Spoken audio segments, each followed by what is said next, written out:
Let's move on to Colorado. A gunman kills 5 inside a gay nightclub, and we're learning more about this perp. We know that he is 22 years old, and let's show you what else that we've learned as of today. This guy is a person who injured 25 others inside an LGBTQ nightclub in Colorado Springs, Colorado. Name is Anderson Lee Aldrich, the suspect who committed the mass shooting with an AR-15 at Club Q. Aldrich walked into the club, immediately opened fire. 2 heroic people, we've learned, managed to subdue the gunman. Was prevented from even greater tragedy here. Again, 5 dead, 25 others injured. This was not his first act of terror. In 2021, Aldrich made a bomb threat against a mother in Lorson Ranch neighborhood in Colorado Springs. It was reported the sheriff's office back then that he had a homemade bomb, multiple weapons, ammunition. He faced 2 counts of felony menacing, 3 counts of first-degree kidnapping. Aldrich is the grandson of Republican State Assembly member Randall Voepel. Voepel represents 71st District in the San Diego area. Voepel previously made comments comparing the January 6 attacks to the Revolutionary War. There's another member of the GOP we do have to tell you about related to this story, Lauren Boebert, at it again. Her tweets are coming back to haunt her, but let's first go with what she says about the tragedy. Here it is. The news out of Colorado Springs is absolutely awful. This morning, the victims and their families are in prayers. They're in my prayers, she says. This lawless violence needs to end and end quickly. Now, that sounds reasonable, doesn't it? It sounds like anybody who hears about this horrific tragedy, hearts go out to the families, the victims, prayers for those who were injured. It appears gay community targeted here too. That sounds reasonable. Until you look at her history and her old tweets that are coming back to haunt her, if she has a conscience. There they are. Not just one. You notice how many are on the screen there.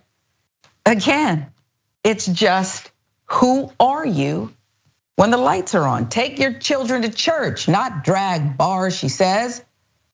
A kid-friendly drag show in Texas was guarded by masked Antifa guards armed with AR-15s. Remember, they only want your guns, Boebert tweets. They want to use theirs to protect their depravity. 5 people dead, 25 injured. This is what she said back then. Sending a message to all the drag queens out there, stay away from the children in Colorado's 3rd district. Jackson.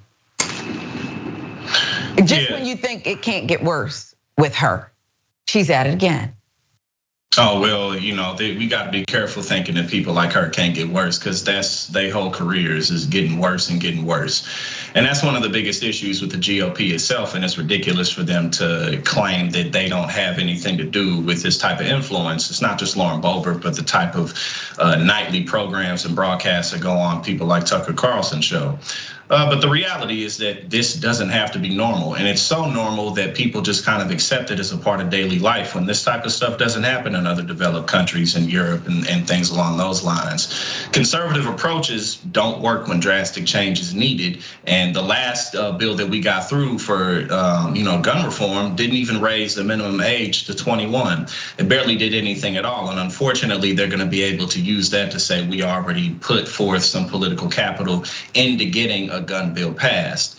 And another important thing is one of the conservative arguments against this will be like, criminals will always get their hands on weapons, but that's very limited because you need relationships and access to get weapons like that. So somebody in the middle of this town, state, in the middle of Arkansas, or in the middle of Florida, if they're just some terminally online incel, they probably don't have those types of relationships to go legally purchase these weapons, which is what these people are doing. As we saw, this guy had a history of violence. So it's, we just live in a country where nothing's being done about this for the sake of gun purchases. But if people really don't want their weapons to be taken away, it'd be a good idea for them to take this a little bit more seriously. Yeah, and I've been watching the news like everybody else, and when you look and you listen to some of the people who are inside that club, heroic, right? They subdued this person. All they do is lead with love. That's all they keep saying, love. They're subjected to such hate and they lead with such love. Let's put up some of the statistics because this LGBTQ hate crimes, they're on the rise. There's been consistent data about what is going on already this year. Armed protesters, right-wing groups such as the Proud Boys have used intimidating tactics to disrupt drag-related events in Texas, Nevada, Oregon, as well as other states. Children's hospitals across the United States facing growing threats of violence, including bomb threats, driven by an online anti-LGBTQ campaign attacking the facilities for providing care to transgender kids and teens. And then in October, a man attacked a transgender librarian in Idaho before yelling homophobic slurs, attempting to hit 2 women with his car.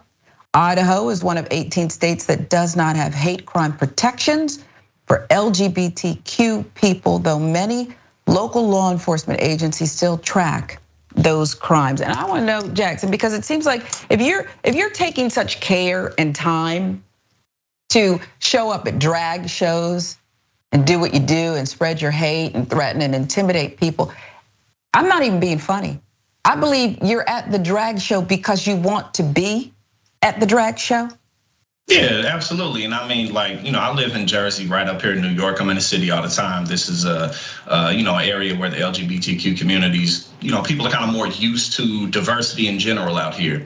And I say that to say, drag shows aren't like on every corner. Like they talk about this as if all you do is see these shows. All you do is see people everywhere, like transgender people or anybody within the LGBTQ communities, like creeping around, going after your children. But like you said, it's really the other way around. You kind of have to go out of your way to find these shows because these people are just going about their daily lives and minding their business. So, they're obsessed with the community for a reason, like you pointed out. Yeah, and when have you walked past a drag show and not had friendly people say, well, come on in. Right, they want exactly. Anybody's welcome, no matter who you are, what you believe, anybody's welcome. But here we go again, it appears to be an act of hate.